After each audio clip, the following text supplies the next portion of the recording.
Good morning. Welcome, all of you. We continue with the story of Abraham. We are in the book of Genesis. We just heard that the Lord make a covenant with Abraham, a covenant of circumcision. So Abraham, in the age of 99, was circumcised, and all his household, the male, were circumcised as well. And now we have chapter 18. The Lord appeared to him at the oak of Mamre, while he was sitting by the entrance of the tent during the hottest part of the day. He looked up, and there he saw three men standing near him. As soon as he saw them, he ran from the entrance of the tent to greet them and bowed to the ground. "My Lord," he said, "if I found favor with you, please do not pass your servant by. Let me have a little water brought, and you can wash your feet and have a rest under the tree. Let me fetch a little bread, and you can refresh yourself before going farther. Now that you have come in your servant's direction." They replied, "Do as you say." Abraham hurried to the tent and said to Sarah, "Quick, knead 3 measures of the best flour and make loaves." Then running to the herd, Abraham took a fine and tender calf and gave it to the servant, who hurried to prepare it. Then taking curd's milk and the calf which had been prepared, he laid all before them, and they ate while he remained standing near them under the tree. "Where is your wife Sarah?" they asked him. "She is in the tent," he replied. Then his guest said, "I shall come back to you next year, and then your wife Sarah will have a son." Sarah was listening at the entrance of the tent behind him. Now Abraham and Sarah were old, well on in years, and Sarah had ceased to have her monthly periods. So Sarah laughed to herself, thinking, "Now that I am past the age of childbearing, and my husband is an old man, is pleasure to come my way again?" But Yahweh asked Abraham, "Why did Sarah laugh and say, 'Am I really going to have a child now that I am old?' Nothing is impossible for the Lord." "I shall come back to you at the same time next year, and Sarah will have a son." Sarah said, "I did not laugh," lying because she was afraid. But he replied, "Oh yes, you did laugh." The word of the Lord. Thanks be to God. Amazing passage from the Old Testament. I mean, very rich, amazing. All of them fantastic. But here, like every word, everything is so important. Once again, we see the humanity of the character of Abraham and Sarah. They have their own natural thinking. They say, "I'm old." The Bible as well is reminding us that they're old, well, in years, but they have the human reaction. So they laugh, then they lie because they are afraid. Fantastic. It is so the humanity of those persons from the Bible. They are not perfect angelic beings. No, they have their struggle, but the Lord comes to visit them. So I mean, there's the tradition in Judaism that, of course, to be circumcised in the age of 99 as Abraham is quite challenging for the health. I mean, it's even risky. So Abraham is tired, is resting. So God, that is the tradition that God is saying, Abraham is always so ready to welcome anybody, any visitor. He's saying, but he's tired. So God sent on the earth this heat that was so hot that nobody wanted to be traveling, and thinking that he will spare Abraham from any visitors, allowing Abraham to rest. Why Abraham, who despite his tiredness after circumcision, he becomes sad that nobody was visiting him, that he's at the door of his tent, all the doors are open and he's waiting and nobody's coming. So God himself decided to visit. So he to come to visit Abraham. I mean, there is many traditional teaching, I mean, commentaries to this passage speaking about visiting the sick, those who had maybe some operation, or they are just weak in health, or just because they are advanced in age, to visit. And God is saying to us, one of the acts of mercy is to visit those who are in hospital, those who are sick, those who are old.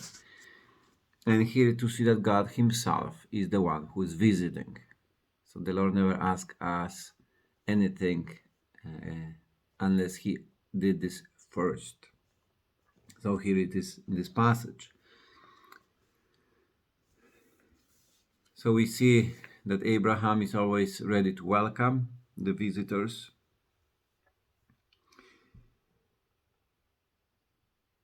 I mean, here as well we see that Abraham, I mean, is giving the best he have to welcome the visitors.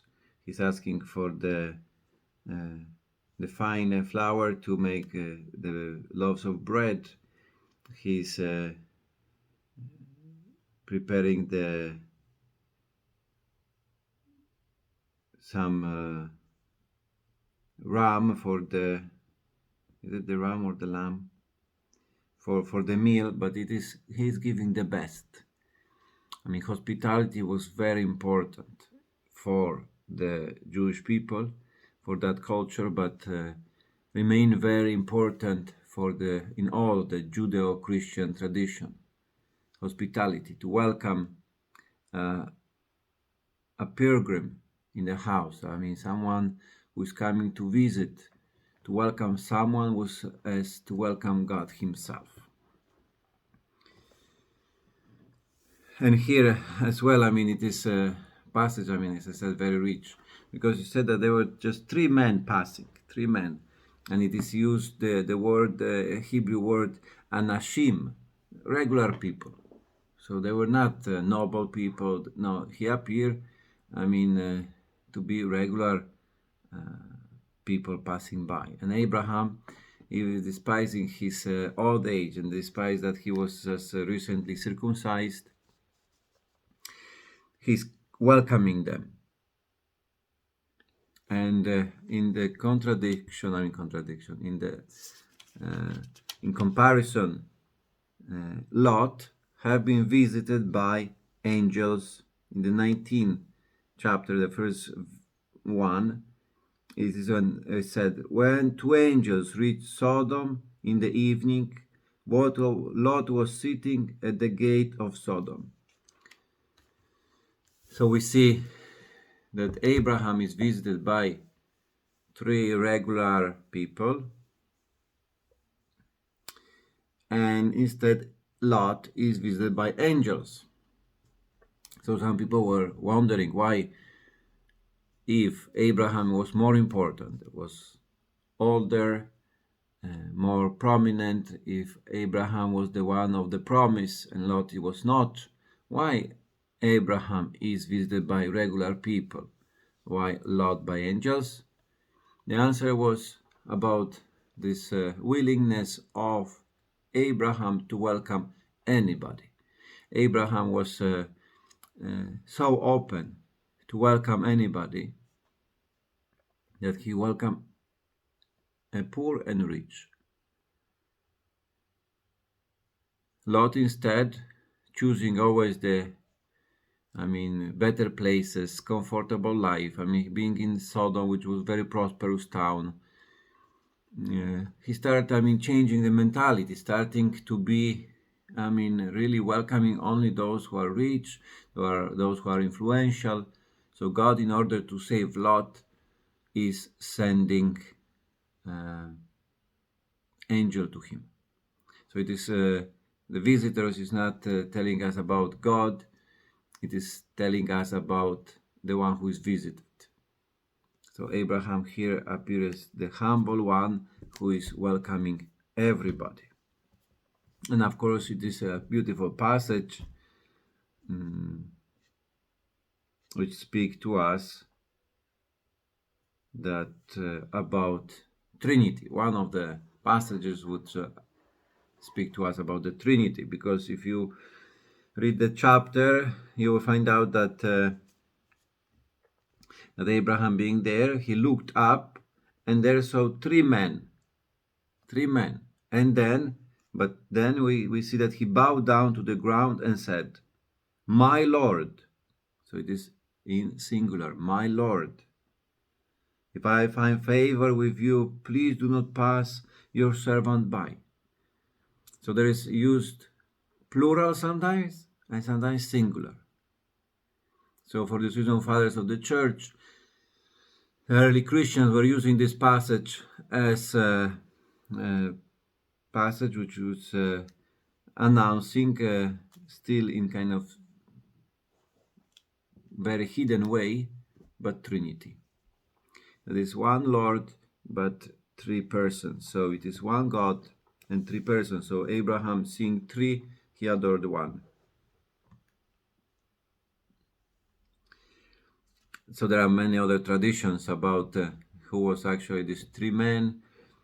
In some images were portrayed as three angels actually, and there was different tradition. But the point is that somehow, to see how the tradition was using these passages, but to explain to us something, to announce, to see that their message which is there in these passages, which when we stay longer with the text, we can start discovering. So this an invitation, of course, to come back to these passages of Abraham, to passages about Sarah, how God comes, how he's visiting them constantly, how he helps if they don't understand. And it is not kind of fairy tale story, but we see the characters there who doubt, who are laughing, who are afraid, those who lie, those who sometimes they forget the promise, they have to come back, and the Lord constantly comes and remind them, it is I am the one who will do it. Yesterday we have this name, I am El Shaddai, I am the Almighty One, and God here as well, repeating the same thing in different words. Nothing is impossible for the Lord. Nothing is impossible. Just to believe, to remain, steadfast in the faith that the Lord promised and He will fulfill. He loves you. He is the one who comes to make us really united with Him and able to love as He promised that we would. So, patience, endurance. May God bless you. Have a great day.